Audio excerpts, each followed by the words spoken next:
مال من از مال کاران پشمان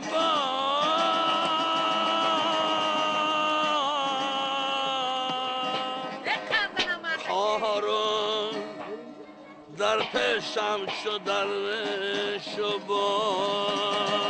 یک کم نشه به همسایا یزده قصاب اومده رو کردو تبار قطع اومده قصاب چی گفت بیاد قصاب؟ نمیدونم چی خبر کرده باید؟ نمیدونم فهمیده اومده اپا جان اصلش قصاب او برای من با من شعر تایور کرده من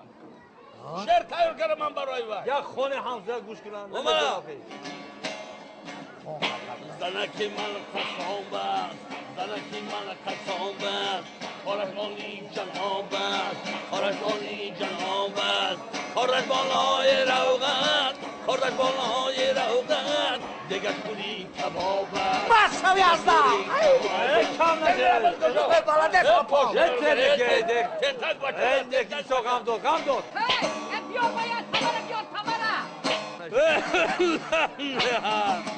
گاو کشتنش گناه و گاو کشتنش گناه و گوش کردنش ثواب است بری راحتی شوهر دایم در عذاب است بری راحتی شوهر دایم در عذاب یک کم نشه بده همسایا باید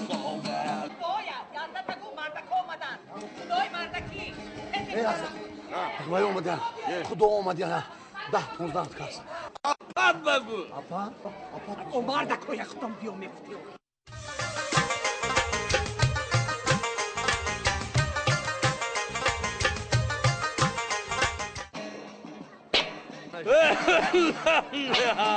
یک کم نشه به همسایا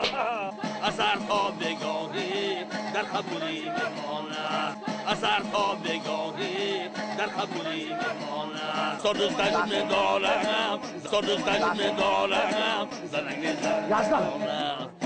خوچو وای اومده باجتون